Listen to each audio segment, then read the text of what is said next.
Irmãos, vamos orar então para iniciarmos? Senhor, nós te damos graças, te louvamos e bendizemos o teu santo nome mais uma vez, porque podemos nos reunir como o corpo de Cristo, ainda que virtualmente, mesmo em lugares distantes uns dos outros, mas unidos num único propósito, que é o de compartilharmos as nossas experiências com a fé cristã, com a tua palavra, com os ensinamentos, ó Deus, do texto da tua palavra que nós temos lido e estudado. Ajude-nos nesse momento, abrindo nossos corações e mentes para uma compreensão mais avançada, mais acurada do teu texto, da tua palavra. E que isso seja muito útil para a nossa vida espiritual, para o nosso testemunho perante este mundo e para a glória do teu santo nome. Em nome de Jesus. Amém. Bem, irmãos, vamos lá então. Comecemos com as perguntas, né? Já são 9h20, então vamos dar uma apurada aqui para conseguirmos dar conta, né? Alguém quer começar a fazer pergunta por voz, com microfone? É só levantar a mãozinha que eu já libero o seu microfone para você perguntar. Tem alguém ou não? Como está aí? Pode perguntar normal, porque a gravação que está sendo feita é aquela antiga que a gente sempre faz, que capta a voz do microfone. Ela não fica tão boa, mas ela capta a voz. Tudo bem, o Edenilson está aí, disposto, então vamos lá. Alô, Edenilson, está me ouvindo? Boa noite, pastor. Boa noite, Edenilson, tudo bem? Tudo bem, graças a Deus. Então, tá a jóia. pergunta é a seguinte: por que o dispensacionalista ele entende que o cavaleiro branco ali de Apocalipse é mal? Por que ele levanta esse questionamento? Ele tem alguma base bíblica? Tem algum outro texto que direciona para isso? Porque tem o cavaleiro branco de Apocalipse, acho que 19, que fala que é o próprio Cristo, né? Isso. Por que ele levanta essas questões? Tipo, Mateus 24 não é para a igreja, é para Israel. Da onde que vem essa base bíblica? Ok, é complexo, né? Não é uma coisa tão simples de responder. O dispensacionalismo, enquanto posição escatológica, né? Que não é só uma posição escatológica, é uma maneira de estruturar a Bíblia inteira em dispensações. Mas enquanto escatológico, né, ele tem se desenvolvido muito por mais de um século, e são muitas contribuições de muitos teólogos, de muitos autores, de muitos pregadores, que vão aos poucos criando uma doutrina bastante avançada, eu diria, bastante sofisticada em termos de formulações teológicas. Quando um sistema se torna muito grande, a tendência é que ele sobreviva por si mesmo. Eu quero dizer o seguinte: o sistema está tão bem estabelecido, teologicamente falando, que vai ser muito difícil alguém que está inserido nesse sistema de uma forma bem... que compreende bem o sistema, que ele vai conseguir escapar desse sistema. Porque ele está muito bem estabelecido.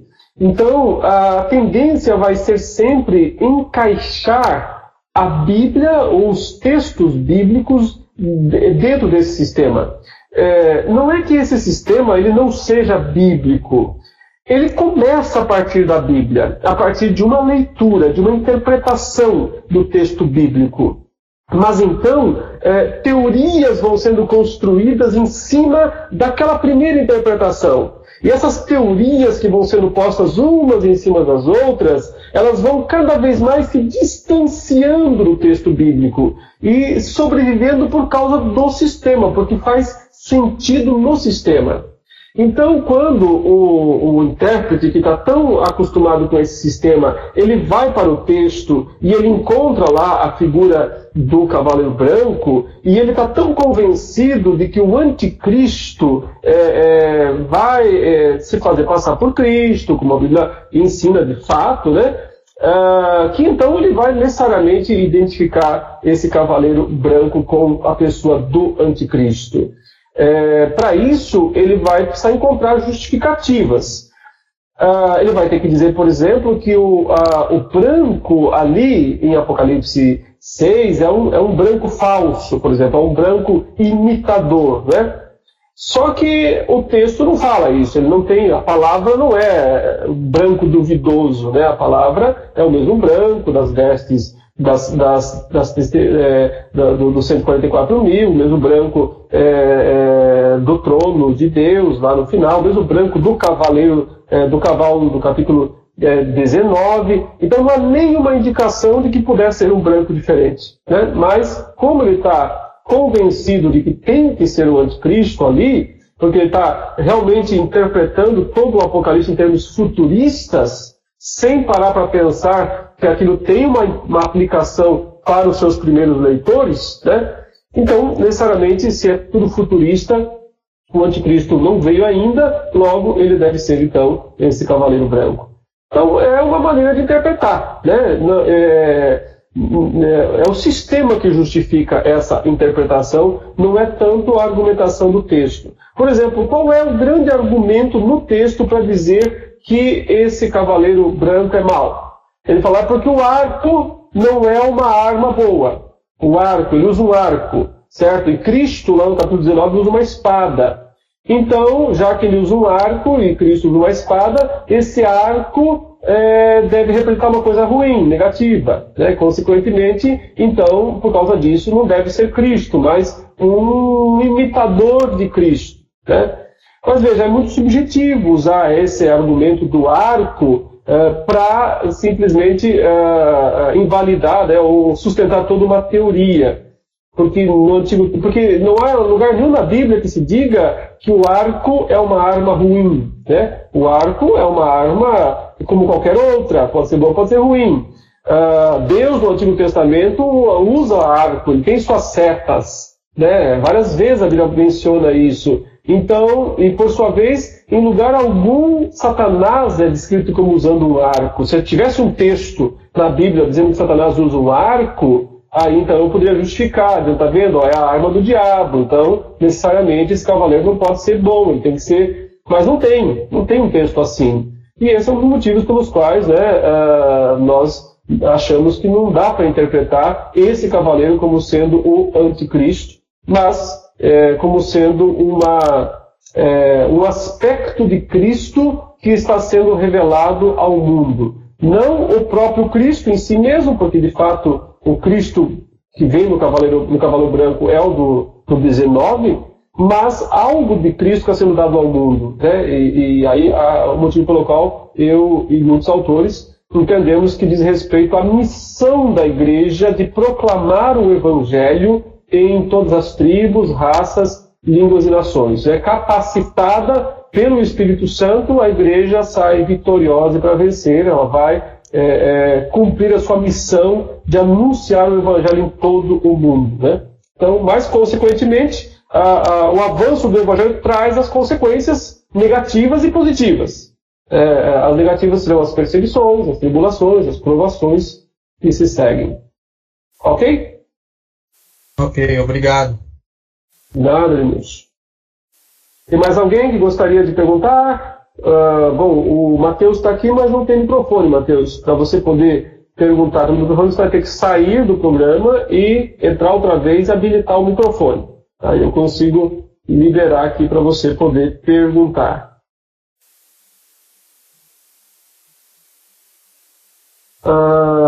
Quem mais?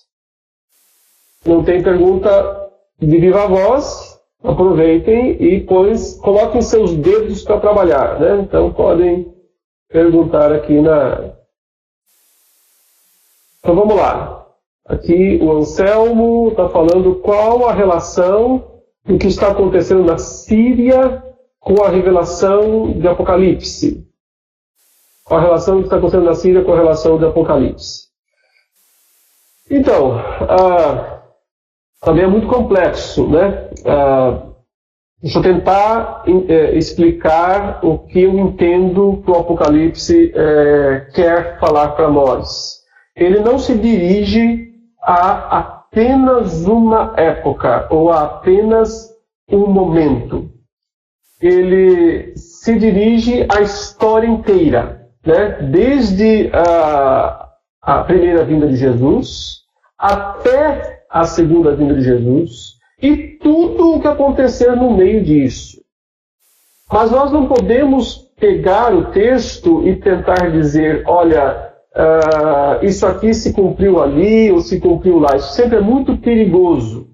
Na história da igreja, muitos fizeram isso, né? Se você analisar a história medieval, você vai perceber que frequentemente, né, eles estavam tentando interpretar o Apocalipse como estando se cumprindo lá naquele momento das cruzadas, em que Jerusalém estava na mão dos mouros, que Saladino estava com o renome mundial, aquele grande rei, né, muçulmano, islâmico, que muitos achavam que era uma pessoa muito nobre, etc. Mas foi um rei conquistador, e guerras terríveis, né, aconteceram. Então, houve a tendência de ver aquele momento como sendo o cumprimento do Apocalipse. Só que Cristo não veio em seguida, né? Então, os intérpretes ficaram, né, a ver navios, porque eles achavam que tudo ia acontecer lá. Durante o tempo da Alemanha nazista, agora já mais recentemente nos nossos dias, durante o tempo da Alemanha nazista, muitos cristãos tinham certeza absoluta de que Hitler era o anticristo, de que Hitler era a besta, né? E, desse modo, acharam que o fim iria acontecer já em seguida. Mas Hitler foi derrotado, né? A Alemanha nazista foi derrotada e a vida seguiu. Depois se achava que Stalin, então, seria esse anticristo. Mas Stalin morreu também, as coisas não foram por aí. Então, quer dizer, o ponto é, nós não podemos pegar o texto e dizer, olha, isso aqui é o cumprimento lá do Apocalipse, porque isso é muito perigoso, né? É muito arriscado, podemos entrar para o rol dos falsos intérpretes, né? Esse é o ponto. Agora, eu não posso dizer que não tem nada a ver. Totalmente, não é que não tem nada a ver. Jesus disse que haveriam guerras, rumores de guerras. Jesus disse que nós tínhamos que estar preparados para esses conflitos, para fome, para massacres. Então, são sinais que vêm acontecendo ao longo de toda a história, né? E que aparentemente vão se concentrando em relação ao fim dos tempos. Se nós estivermos de fato vivendo os últimos dias, e eu espero que sim, né? Se nós estivermos de fato vivendo os últimos dias, então nós veremos um crescimento do mal no mundo que não vai diminuir. Não vai acontecer nada para brecar esse aumento. Deus não vai agir no sentido de brecar. Deus vai deixar, como se fosse assim, a medida da iniquidade, né, dos amorreus, né, que é uma expressão do Antigo Testamento, alcançar o ápice. E então Cristo voltará. Porque Cristo disse, olha, como foi nos dias de Noé, que foi quando, né, bateu na tampa da panela, né, a iniquidade do mundo, como foi nos dias de Ló, Sodoma e Gomorra, outra vez, né, mesmo que em apenas 2 cidades, mas bateu na tampa da panela, a iniquidade do mundo. E então Deus agiu no sentido de destruir o mundo no dilúvio e destruir 2 cidades que representam também uma espécie de fim de mundo em miniatura.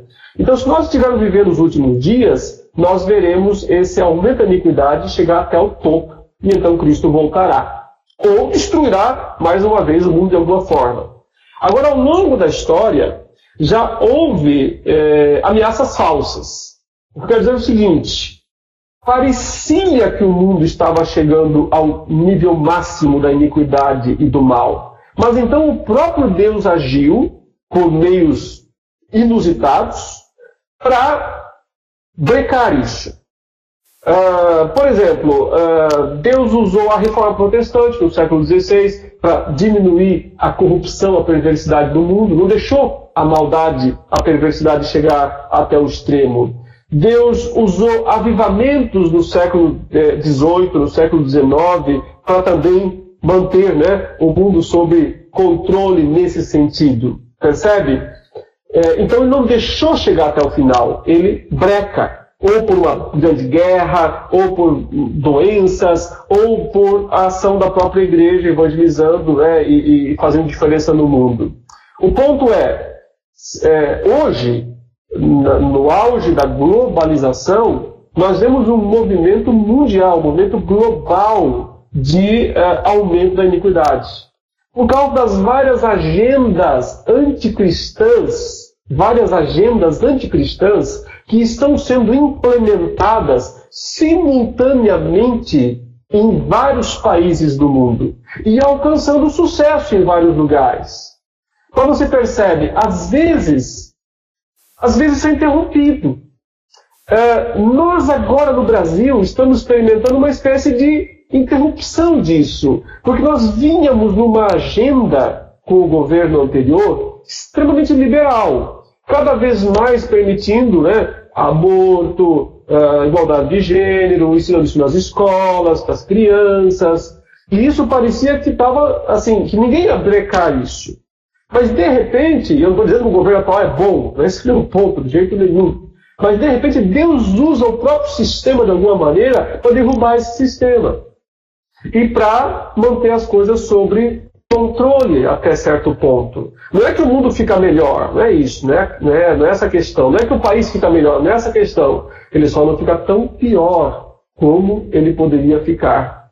Então, quando eu olho para alguns movimentos globais, me parece que Deus ainda está brecando. A gente chama isso de graça comum. Não é graça especial, não é salvífica, é graça comum. Ele restringe até certo ponto o crescimento do mal no mundo. Olha o caso específico dos Estados Unidos. Foram 8 anos de liberalismo, tá? De abertura para uma agenda anticristã. Tudo levava a crer que a próxima presidente seria a presidente democrata, Hillary, que iria implantar uma agenda ainda mais radical em termos de liberalismo. Entrou lá um candidato que ninguém dava nada por ele. E no final ele acabou sendo eleito. Não estou falando que ele é bom, não estou falando que ele é... Só estou dizendo o seguinte, a eleição dele breca isso. Segura isso por um tempo. Restringe por um tempo o crescimento dessas agendas no mundo. Porque estar no país mais importante, poderoso do mundo, significa influenciar o mundo. Então, isso tudo me leva a pensar que talvez Deus ainda tenha mais tempo, né? Que ele ainda queira nos dar mais oportunidades de anunciarmos sua palavra e de pregarmos o Evangelho enquanto é tempo. Eu sei que eu saí um pouco do assunto, mas esse pensamento eu achei necessário, importante compartilhar com os irmãos. Agora deixa eu voltar aqui às perguntas. Tem um monte de pergunta que foi feito. Em Apocalipse 1, o Mateus está perguntando as coisas que viste, as que são e as que hão de acontecer depois destas coisas. No capítulo 4, lemos só para aqui te mostraria o que deve acontecer depois dessas coisas. Então seria isso uma indicação de cronologia. Então, mas o difícil é você conseguir colocar essa cronologia em ordem. Porque numa visão apocalíptica, o tempo não importa muito. Se você ler todos os livros apocalípticos, você vai perceber que não tem essa questão, sabe? O próprio tempo, ele é, como é que eu vou dizer, enigmático. Veja quando se fala de semanas, 7 semanas, 70 semanas, o próprio tempo é enigmático. Ele não é colocado de uma maneira assim, lógica, como nós hoje contamos o tempo. Nós somos criaturas do mundo iluminista, pós-iluminista, né? Então, nós somos matemáticos, alguns somos cartesianos, okay? Nós fomos ensinados assim, nós ainda somos da velha educação nas escolas. Não sei o que vai ser a próxima geração, mas a geração que está aqui hoje é a que foi educada há 20, 30 anos atrás. E recebeu essa educação chamada de moderna. Então nós calculamos o tempo dessa forma, mas o hebreu antigo não tinha essa pretensão, não tinha essa preocupação. Quando ele fala depois disso, não quer dizer dia 1, dia 2, dia 3, dia 4, dia 5, né? Mas quer dizer que a visão tem uma sequência. Então a cronologia não é a cronologia dos fatos em si, mas daquilo que ele recebeu. Veja que ele diz, escreve as coisas que viste, as que são, as que hão de acontecer depois dessas coisas. Então o ponto é futuro? Não é só futuro. Ele disse as coisas que viste, as coisas que já são. Então é só passado? Não, ele diz também as que hão de acontecer. Então o que o Apocalipse cobre? Passado, presente e futuro. Que passado? O passado de João, dos apóstolos, de Cristo. Que presente? O presente daquelas 7 igrejas que estavam lá na Ásia Menor no primeiro século. E o futuro, que é até que Cristo retorne. Eu acho que o maior problema teológico na interpretação do Apocalipse é as pessoas desconsiderarem as 7 igrejas da Ásia. Quando as pessoas não param para analisar aquelas 7 igrejas, elas não vão entender mais nada do Apocalipse. Eu lembro que há um tempo atrás, quando eu estava começando os meus estudos de Apocalipse, e aí eu fui estudar as 7 igrejas, eu falei, mas eu já vi tanto sermão sobre isso, eu quero ir logo para o capítulo 4. E pulei. Eu não vou estudar essas... Eu já estou demais, capítulo 2 e 3. Tanta ignorância. Me arrependi muito depois de ter feito isso. Porque quando você ignora o destinatário, né, como o Herói está colocando aí, quando você ignora o destinatário para quem aquela carta ou aquele livro foi escrito, você abre mão de entender o livro. Quer dizer, é a mesma coisa. Se eu vou ler a carta de Paulo aos Efésios, não estou nem aí para os Efésios, não quero nem saber quem eles foram.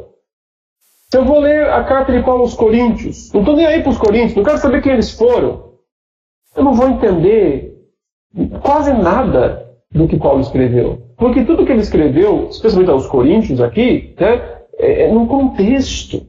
Várias vezes ele menciona a respeito daquilo que vocês me perguntaram, se é bom que a jovem se case ou não, eu digo, tal. Percebe? Ele está respondendo uma dúvida direta, uma pergunta direta, feita por aquela igreja, por aquele povo. Dando uma resposta específica para eles. Então, se eu não entender o destinatário, o contexto de vida do destinatário, ora, eu não vou entender quase nada do que está sendo dito. E o grande problema é que as pessoas têm a tendência de se acharem o centro do universo, o centro do mundo, como se só elas fossem merecedoras de ler o Apocalipse e interpretar o Apocalipse. Então, eu quero dizer o seguinte, o sujeito lê o livro hoje e ele pensa assim, tudo isso é para mim. Mas e aqueles primeiros leitores lá atrás? Não serviu nada para eles? E esses 2000 anos de história não valeu nada para eles?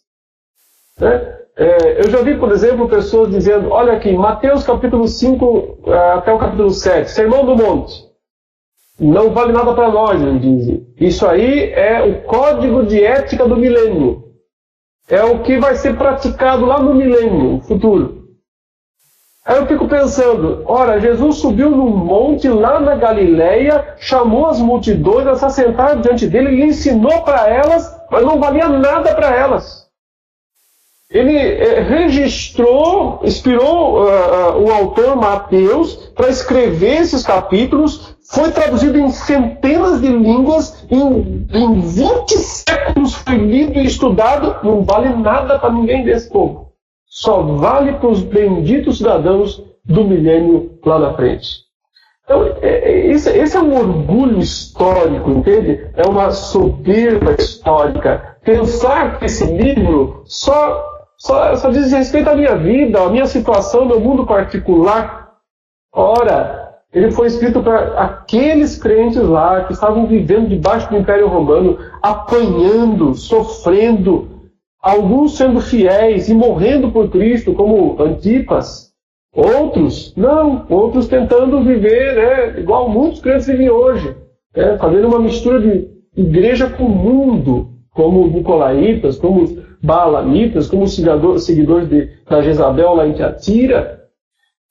Mas o Apocalipse tinha uma mensagem poderosa para aquelas pessoas. E eu só vou entender plenamente esse livro, como qualquer outro livro da Escritura, se eu conseguir calçar as botas daqueles cidadãos romanos do primeiro século, vestir as roupas deles, botar os óculos deles, olhar o mundo como eles olhavam. Eu tenho que me ver naquele lugar, eu tenho que me enxergar naquela situação. Então eu vou entender de fato. Eu tenho que sentir o cheiro da areia do Coliseu, ver o leão do outro lado me esperando, eu tenho que ver o fogo das fogueiras de Nero, sentir o cheiro delas queimando lá de fora e saber que eu vou para lá daqui a pouco. Se eu conseguir me colocar no lugar daquelas pessoas, então eu vou entender profundamente o Apocalipse. Porque foi escrito para elas, em primeiro lugar. Ele é mais delas do que nosso. Mas é nosso também. É nosso porque João disse, escreve as coisas que são e as que hão de acontecer depois dessas coisas. Então, pode ser aplicado para nós também hoje, graças a Deus. Né? E aqui, se eu pulei pergunta...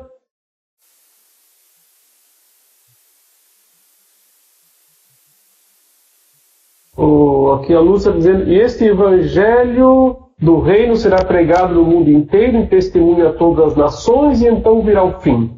É possível entender essa passagem literalmente? Eu creio que é, porque nós estamos aí dentro de uma profecia, né, de um livro que é uma narrativa, né, que é um evangelho. Então eu acho que é possível entender de forma literal. Sim, não é um texto de Apocalipse, que é um livro inteiramente simbólico, mas é um texto de um livro que faz parte de um gênero literário, narrativa histórica, né, ou biografia, né, do Evangelho. Então, eu concordo que, sim, isso é literal. Mas, quais as ferramentas para saber quando é que isso acontece? Né? Quando é que todas as nações de fato terão ouvido a mensagem do Evangelho? Então a resposta é: não tem. Não tem ferramentas. Não tem contas.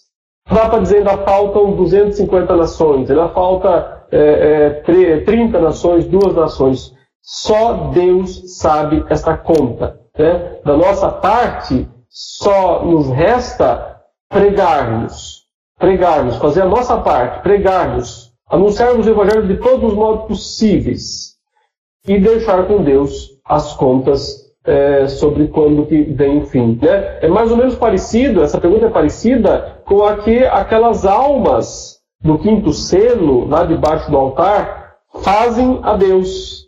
A pergunta é, quando? Quando o Senhor vai julgar? Quando o Senhor vai vingar o nosso sangue dos capítulos, das pessoas que nos mataram na terra? E é dito para aquelas pessoas, aquelas almas, que elas devem repousar até que se complete o número dos seus irmãos, né, os conservos, que irão ser mortos. Então ele está dizendo que somente quando completar o número dos mártires. E aí, mais uma vez, como é que eu posso saber?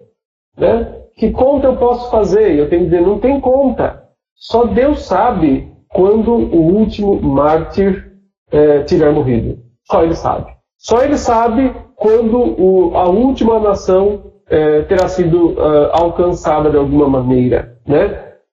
Não nos cabe fazer essas contas. Mas eu entendo que o fim vem após após o Cavaleiro Branco percorrer toda a sua missão, cumprir toda a sua missão, vitorioso e para vencer. Antes disso, o fim não vem. Enquanto Deus não achar que cumpriu totalmente, né, a missão da pregação do Evangelho, o fim não vem.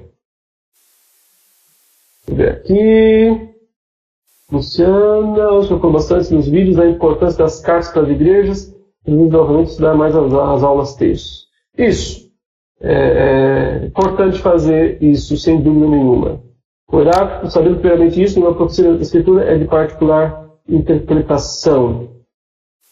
Você quer que eu comente isso ou você está só fazendo um comentário aí?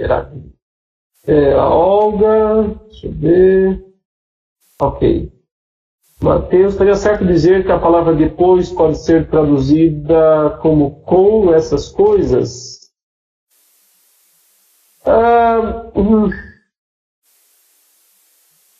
Eu creio que não. Não seria uma boa tradução. A gente tem que manter do jeito que está, né? Mas entender o sentido que não é para estabelecer uma sequência cronológica fixa, como a gente tem a tendência de fazer. Pergunta do Moisés aqui. O senhor concorda que a exclusão... Peraí, sumiu a pergunta. Cadê? A exclusão da tribo de Dan na lista de Apocalipse é devido a ela ter introduzido a idolatria em Israel? Então, essa é uma das maiores interrogações, né, de Apocalipse, o fato de a tribo de Dan não estar incluída. Mas existem outras explicações também, né? Porque seria estranho se ele mantivesse 11 tribos, né? Tirasse a de Dan e mantivesse 11 tribos. Aí nós veríamos uma coisa bem mais específica, né? Que era justamente a de dizer, peraí, ele excluiu propositalmente essa tribo. Por exemplo, se a gente tem 11 apóstolos, né, 12 apóstolos, e aí, como Judas caiu fora, e aí passa a dizer só tem 11 apóstolos. Então, obviamente, está excluindo aquela pessoa. Quer fazer isso propositalmente. Mas quando inclui-se as meias tribos, né, por exemplo, as duas meias tribos de Manassés e de Efraim, elas... por volta aí do primeiro século, elas já eram tidas como tribos completas. Como tribos completas, não como tribos meias, né? Então, por esse motivo, eu acho que não é tão significativo assim não, o fato dele não ter incluído a tribo de Dan. Mas não é impossível que tenha sido por isso, não é impossível. Apenas, como não há nenhuma explicação, né, nem nesse livro, nem em outros, fica apenas uma possibilidade, né, que nós formamos, mas sem ter isso com certeza. Né? Sobre se o anticristo virava a tribo de Dan, então veja, você percebe como uma teoria vai em cima da outra, mas nenhuma está na Bíblia. Então a pessoa pensa, olha, ele excluiu a tribo de Dan do livro. Por que será? A outra pensa, é porque o anticristo vai vir da tribo de Dan. Então qual a ligação? Qual a relação? Qual a evidência bíblica disso? Zero. Nenhuma. Então, aí, mas só legal, né? Não só bonito, não só interessante, instigante.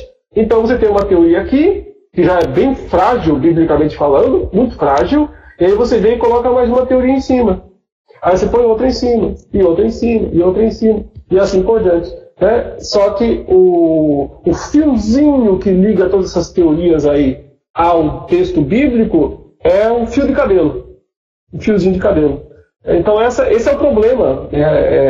O que eu mais tenho visto é esse tipo de interpretação do texto sem compromisso nenhum com exegese, com interpretação histórico-gramatical, sabe? É só um achismo, é só uma coisa que a pessoa vai interpretando, alegorizando, né, e criando interpretações malucas, em cima do texto, mas sem fundamentar exegeticamente, sem fundamentar historicamente esta interpretação.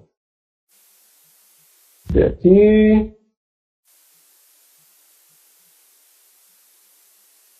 Qual que é a próxima aqui? Mateus, gostaria de saber se em Apocalipse 23, que fala que Satanás foi preso ou amarrado e depois de 1000 anos seria solto, tal.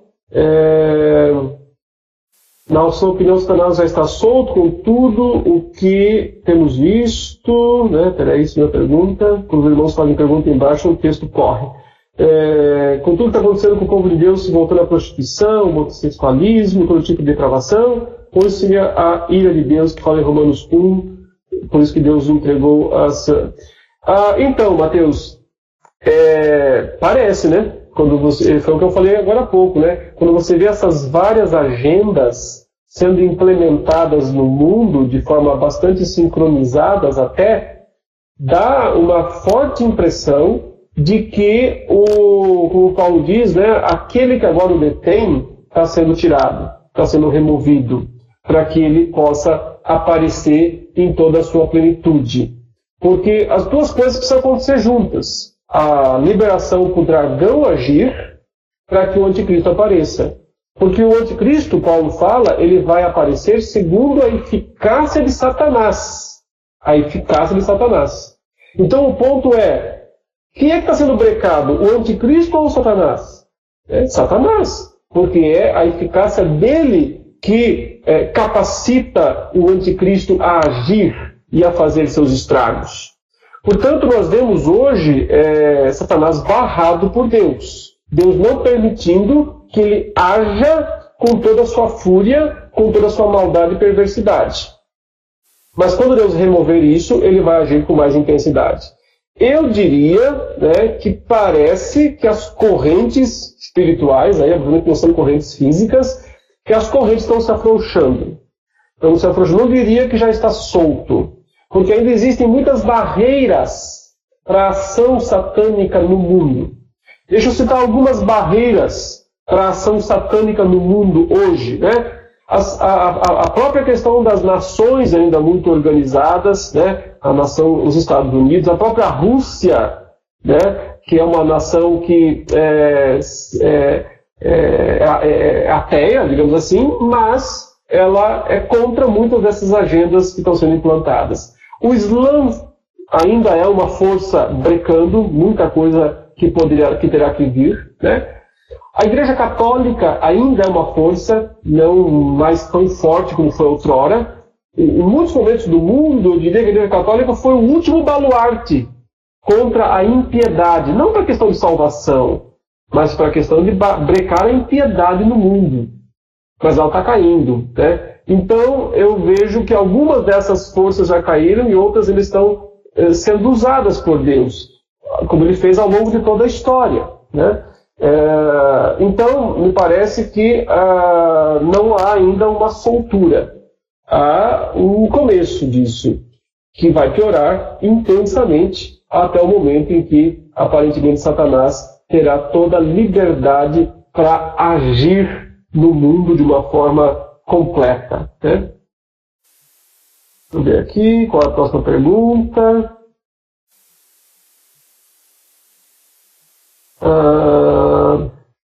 O Edson, se a perseguição do cavalo vermelho refere-se à perseguição à igreja, seria progressiva? Vai aumentar no final dos tempos? Sim, eu entendo que, porque você observa, o cavalo vermelho, ele foi dado tirar a paz da terra, foi dado que os homens se matassem uns aos outros, e foi dado uma grande espada. Essa grande espada aí é que é a espada romana, da decapitação, aquela que muitas vezes era usada para decapitar os cristãos romanos no primeiro século. Você tem que lembrar sempre que os cidadãos romanos no primeiro século, aqueles que tinham o que a gente chamaria de green card, né? O pessoal que tem cidadania americana, né, para poder, ou cidadania europeia, naqueles dias o green card era a cidadania romana. Mesmo que você tivesse nascido fora de Roma, mas você, por herança, como Paulo tinha, né, por herança, ou comprando por dinheiro, como Agripa comprou, você tinha certos benefícios. Benefício de não ser preso sem uma acusação formal, uma interrogação, um interrogatório. Lembra que quando Paulo foi preso lá em Filipos, quem o prendeu ficou com medo quando soube que ele era cidadão romano. Então havia esses privilégios para o cidadão romano. E um deles era, caso fosse condenado à morte, fosse criminoso e condenado à morte, ele não poderia ser crucificado. A crucificação era a pior das mortes. Então a morte que ele teria de sofrer seria por decapitação, com a espada. Porque a decapitação é muito rápida, né? Ela é uma morte rápida. Terrível, mas rápida. Então, os cristãos das 7 igrejas da Ásia, Éfeso, Esmirna, Pérgamo, Tiatira, eram quase todos cidadãos romanos. Porque a Ásia Menor recebeu de Roma, essas cidades receberam de Roma o título de colônias romanas.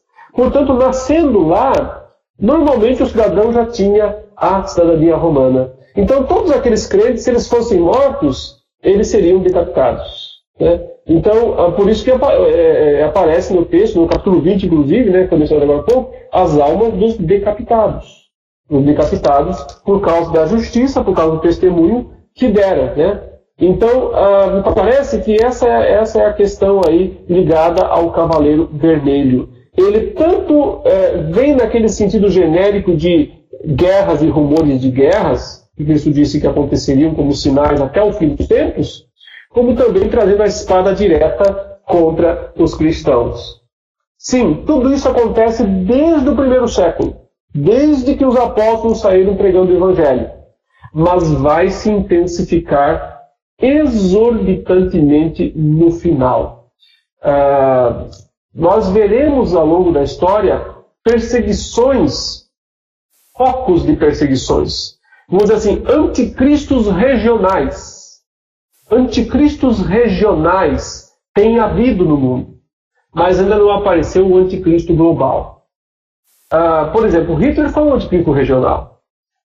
Stalin também foi. São os anticristos que João fala na sua primeira carta. Mas nenhum deles chegou a ser o anticristo global. Então, esse anticristo global é o que nós esperamos. Não esperamos, né? Não queremos, mas sabemos que ele virá. E ele virá apenas quando Deus liberar. Né? Muito bem, deixa eu ver se eu respondi aqui as outras perguntas. A próxima aqui, depois do Cavalo Vermelho. O Denis perguntou sobre a relação dos 4 seres viventes com os estandartes das tribos de Israel. Você pode esclarecer um pouco melhor essa questão dos estandartes das tribos de Israel? Que acho que eu não entendi a sua pergunta. Luciana, ouviu um pastor dizer que sim, já foi, a tribo de Dan.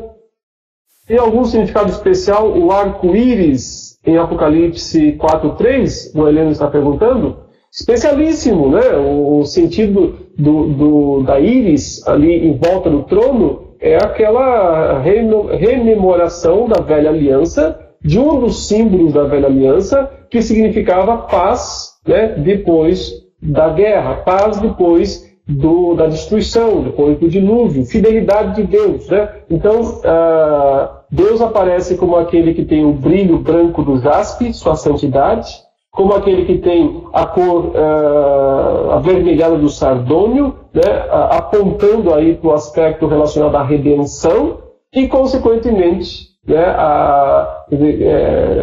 como Paulo fala em Romanos 5, né, justificados, pois, pela fé, temos paz com Deus. Então, o símbolo da paz vem logo depois do símbolo do vermelho da redenção, que, por sua vez, vem depois do símbolo branco da santidade de Deus. Então, a pergunta é, como é que pecadores podem se relacionar com um Deus santo?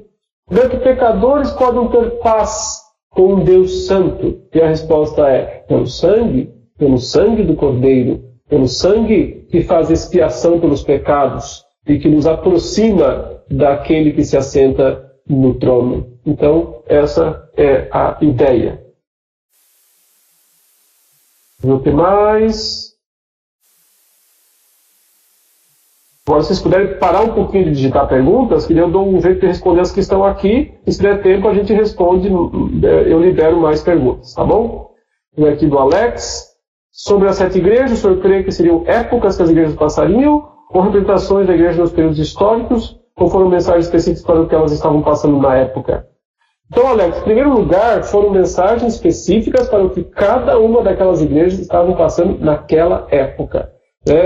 Os detalhes, ele cita nomes, então ele dá descrições muito precisas disso. Essa parte do livro, poderíamos até dizer que não é apocalíptica, é gênero epistolar, é epístola, porque ele está escrevendo para igrejas locais e dizendo a situação deles. Né? Nós temos o texto apocalíptico no capítulo 1 e depois no capítulo 4. Mas no capítulo 2 e 3 nós temos narrativa no gênero epistolar, são cartas que ele está escrevendo. Ainda que elas tenham muito simbolismo, evidentemente. Elas são cartas apocalípticas. Mas são endereçadas para igrejas reais, de carne e osso, pessoas lá, que viviam lá, como Antipas, lá em Pérgamo, como os Nicolaitas, como toda aquela galera que estava lá nas 7 igrejas. Porém, essas 7 igrejas não representam 7 épocas. Elas representam igrejas em quaisquer lugar, em qualquer época, onde for, em toda a história, nós vamos encontrar igrejas assim. Na mesma cidade, nós podemos encontrar as 7 igrejas hoje. No mesmo lugar, ou em muitas cidades só encontramos de um tipo. Né? Eu acho que Filadélfia tem pouco por aí. Né? Mas tem muita Laodiceia, tem muito Éfeso, né? Tem muito Sardes, tem Tiatira que não querer mais. Então são atitudes que as igrejas tomam, atitudes que as igrejas assumem, como elas se apresentam perante o mundo. E nesse sentido, elas são, esse é o significado das igrejas. Não são épocas, são igrejas literais, mas do mesmo modo podemos ver assim em todos os tempos igrejas dessa mesma natureza. Pregações hollywoodianas, né? Quanto mais efeito especial, mais o pessoal aplaude. E mais dá dinheiro também, né? Então, por isso que a galera usa esses recursos. Vê aqui, depois o próximo é...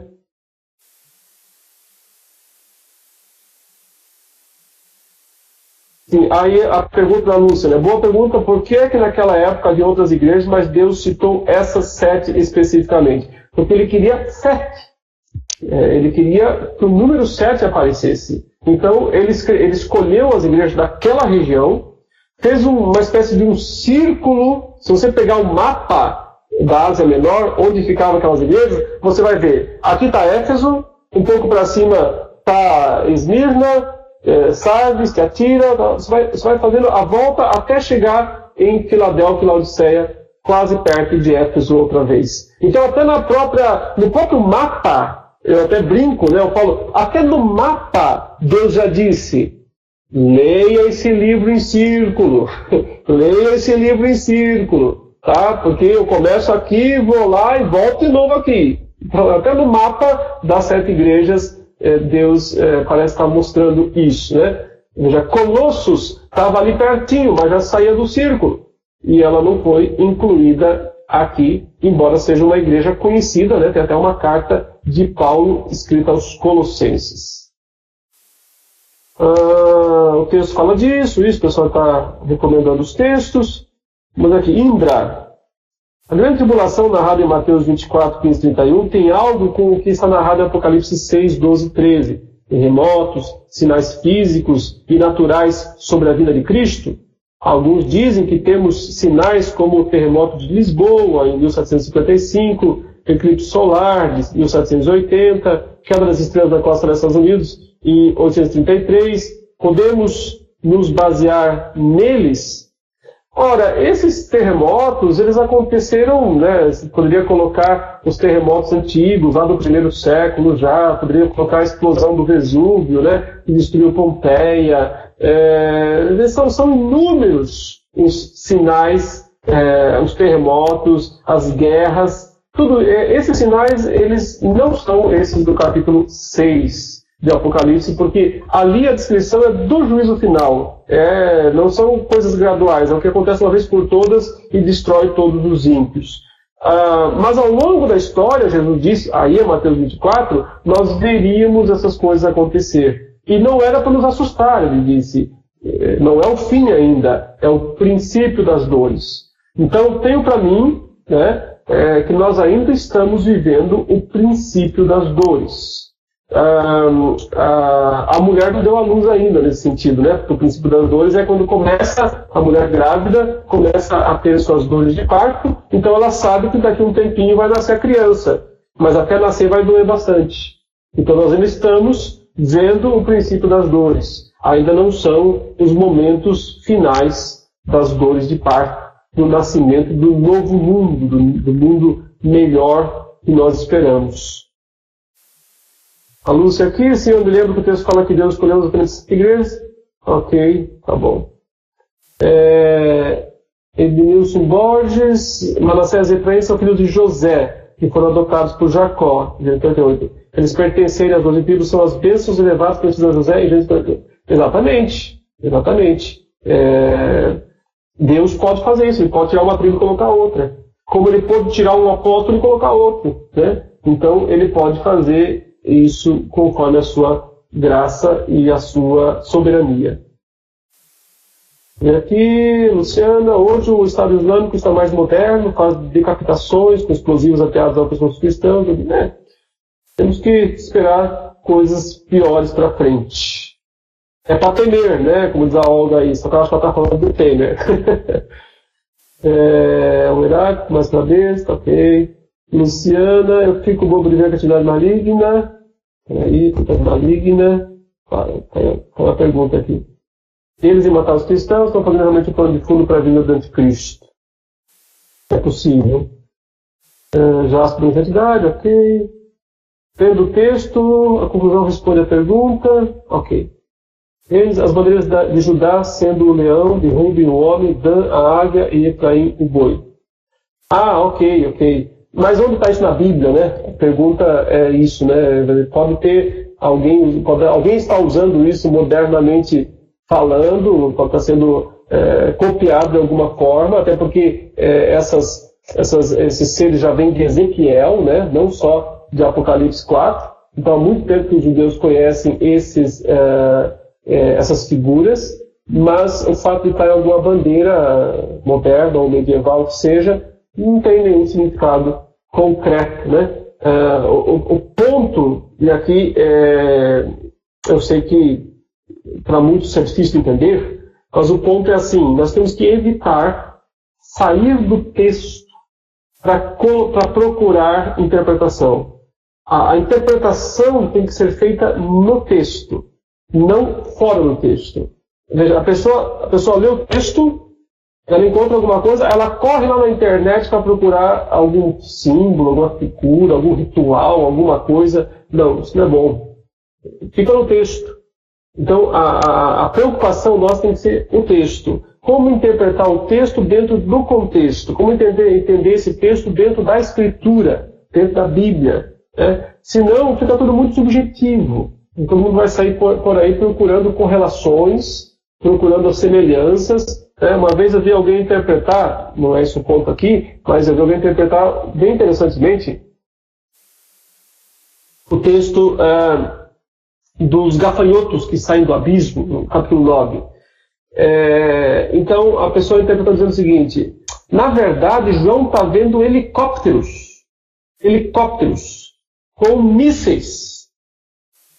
Mas como ele não conhecia, nunca tinha visto um helicóptero, então ele interpretou como se fosse um gafanhoto que tem cauda, que tem ferrão na cauda, que cospe fogo, etc. Mas Ele disse, na verdade, o que ele viu foi uma guerra moderna. Ele enxergou uma guerra onde aviões, helicópteros, porta-aviões estão em guerra. Como ele não sabia descrever, né, ele descreveu daquela maneira que ele sabia. Aí as pessoas, que coisa, né? Que coisa extraordinária. Vai ver que foi isso mesmo. Quem para pensar que há dois problemas gravíssimos com essa interpretação. 3, eu diria, porque eu já falei de um deles. O de achar que tudo aquilo foi escrito só para nós. E o pessoal lá do passado não serviu nada para eles, porque eles nunca viram helicóptero mesmo. Né? A galera do primeiro século já morreu. O primeiro problema é esse. Apocalipse não valeu nada para aquela gente, só vale para nós hoje, porque a gente já viu o helicóptero. É a velha história da soberba histórica. Né? Esse é o primeiro problema. O segundo problema é quem que revelou foi o Espírito Santo. Então o Espírito Santo não teve capacidade de mostrar direitinho para João o que ele tinha que fazer. O Espírito Santo não soube inspirar João suficientemente, né, o que ele tinha que registrar. João registrou tão mal que confundiu o helicóptero com gafanhoto. Onde está a inspiração do texto bíblico? Onde fica a infalibilidade do texto bíblico? Onde fica o Espírito Santo nessa história? Né? Então, você denigre com essa interpretação o Espírito Santo, o João que registrou a história e todos os cristãos que viveram no passado. Né? Então, é uma belíssima interpretação, né? Porém, absolutamente sem sentido. Deixa eu ver aqui se eu conseguir responder tudo.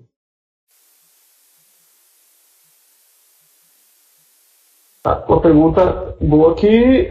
Se o nome do livro é Revelação, por que tantas visões diferentes, causando até certo ponto confusão entre os cristãos? Qualquer texto bíblico causa confusão entre os cristãos. Não precisa ser apocalíptico. João 3,16 causa confusão entre os cristãos. Né? Qualquer passagem bíblica pode ser motivo. Então, onde está o problema? Está no texto? Está nos cristãos. Está nos cristãos que normalmente não interpretam o texto de maneira cuidadosa, né? Fazendo uso de ferramentas que o próprio texto nos dá para ser interpretado, mas literalmente viajam nas suas interpretações, muitas vezes sem qualquer fundamento. O problema não está no texto, está na pessoa, naquela pecinha atrás do texto, que é a pessoa que está fazendo a leitura. Agora, especificamente, pensando no gênero literário apocalíptico, eu até respondi isso numa das perguntas do fórum ontem, eu acho. O propósito é revelar e encobrir ao mesmo tempo. Revela para uns e encobre para outros. Como as parábolas, né? Lembra quando em Mateus 13 os discípulos perguntaram para Jesus: por que o Senhor ensina tanta historinha, hein? Por que contar tanta história? Por que não fala diretamente? Tem uma hora até no Evangelho de João que eles falam: ainda bem, agora você está falando direto. Agora você não está mais falando por figuras, está falando direto. Os apóstolos estavam cansados, tanto figura de Jesus, porque eles queriam falar direto, né? Conta a história direto. Jesus ficava lá, o semeador saiu a semear, e os 2 pescadores, e não sei o quê. E os discípulos estavam já descontentes com aquele estilo. E eles perguntaram para ele: por que o Senhor fica ensinando tanta história para nós? A resposta de Cristo foi: é simples. Elas encobrem a verdade de quem ela tem que ser encoberta. Mas essas histórias revelam a verdade para quem tem que ser revelado. Alguns acham, inclusive, que isso ajudaria o João, porque ele escreveu nesses símbolos, e se alguém pegasse esse livro lá em Patmos, um soldado, alguém, não teria nada. E provavelmente não ia achar que era só sonhos desvairados de um velho louco.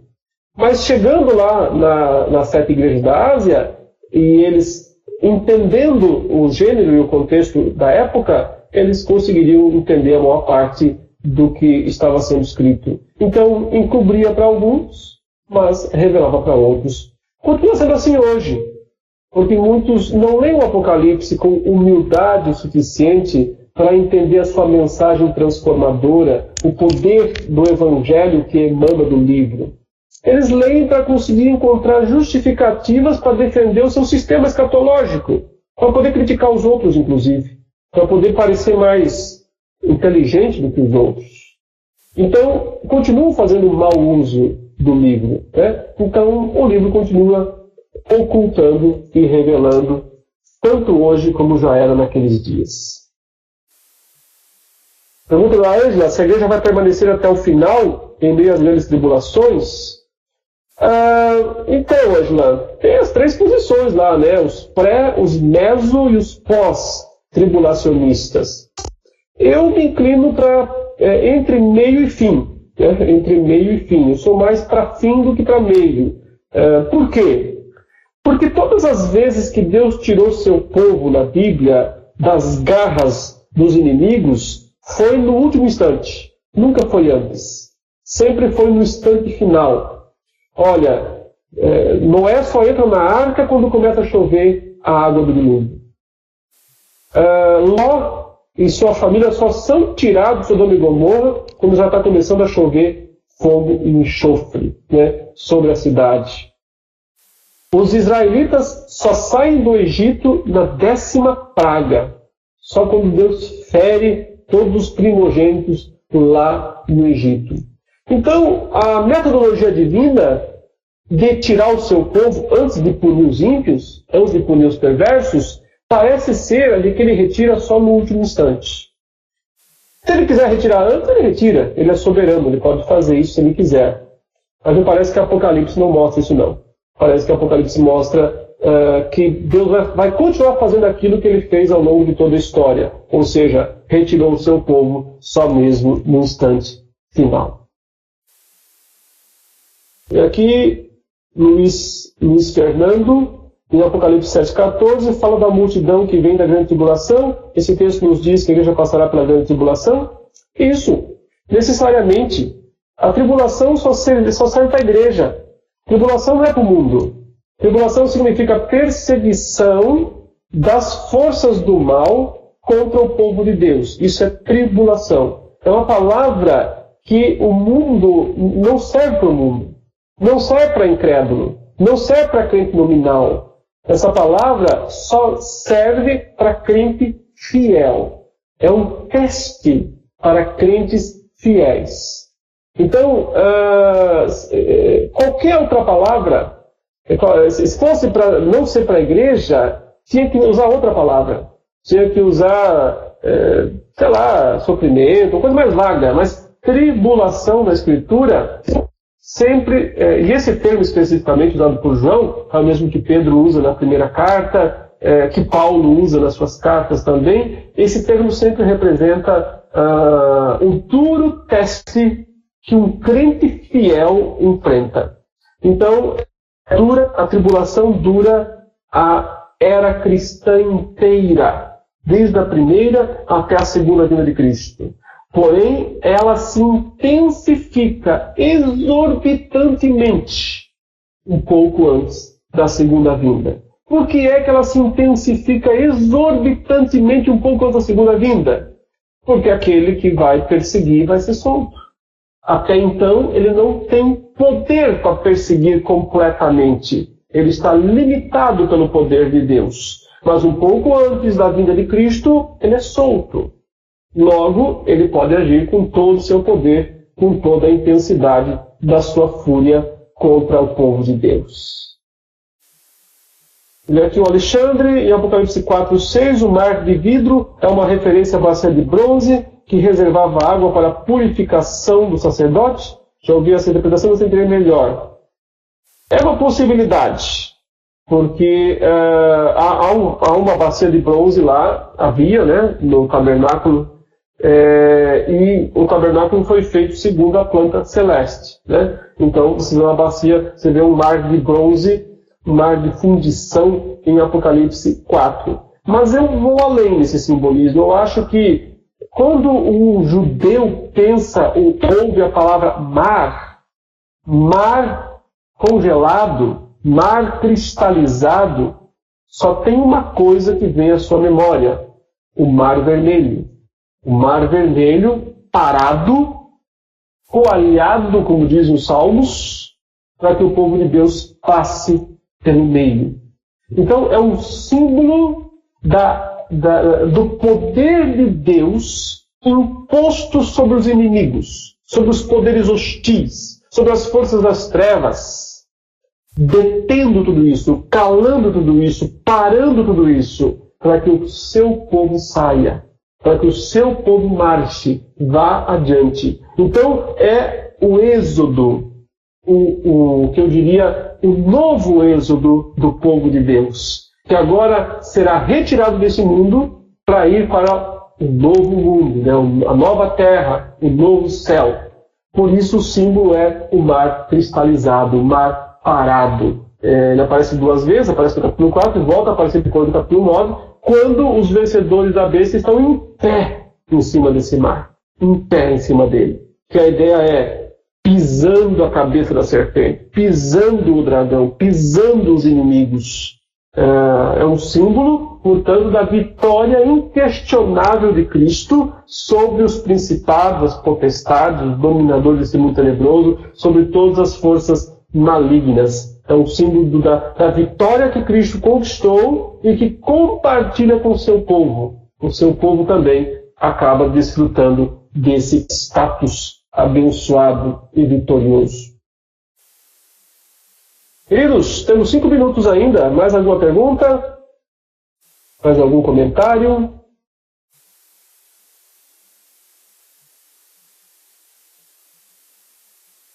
Amém. Obrigado. Graças a Deus. Luciana. Obrigado, Alexandre. Se alguém mais quiser fazer uma última e derradeira pergunta, olhe agora ou cale-se até a próxima semana. Próxima semana nós estaremos aqui na quarta-feira, tá? Nesse mesmo horário, nesse mesmo lugar, e vocês poderão tirar mais das suas dúvidas. Ok, meus irmãos, eu agradeço mais uma vez a presença de todos vocês. Espero que vocês estejam aproveitando a disciplina, aproveitando o curso, tá? Espero que vocês continuem firmes, estudando. Teremos na próxima disciplina aí, logo em breve também, falando sobre o ser de Deus e as suas obras. Quer dizer, é a disciplina mais teológica que existe. A gente chama ela em teologia de teontologia, que é o ser e as obras de Deus, a essência de Deus, né? Onto é a essência. Então, é a disciplina mais teológica que existe na enciclopédia teológica, é essa disciplina que vocês terão a oportunidade de fazer com o Eber Júnior no próximo mês, né? Se puderem. Mas Apocalipse não terminou, nós estamos só na metade, tem muita coisa para ver ainda. Em breve vão as próximas aulas e nos vemos então na próxima semana. Tem mais uma pergunta aqui, né? Sobre os danos da natureza podem ser causados pelo homem. Eu creio que sim. Muitas das ações divinas ordenadas pelos selos são executadas pelos homens, né? Então Deus ordena, mas os homens executam. Então, as trombetas, principalmente, parecem, em alguns casos, serem resultado de ações humanas, né? As taças não, porque aí elas já são a plena consumação dessa destruição sobre tudo e sobre todos. Vamos orar, queridos? Pai amado, nós somos gratos por mais essa noite, por mais essa beneficência do Senhor, nos conceder esse momento de estudos. Abençoe os nossos irmãos e irmãs, dá a todos eles perseverança, que eles continuem buscando o Senhor em primeiro lugar, servir o Senhor com alegria, testemunhar do Teu nome em todo lugar e aprender cada vez mais da Tua palavra para serem mais eficientes ainda nessas atividades. Obrigado por esse momento, fortalece as nossas vidas e continue a abençoar o Instituto, todos aqueles que estão envolvidos de uma forma ou de outra, na direção e no sustento desta obra. Em nome do Senhor Jesus é que nós oramos. Amém.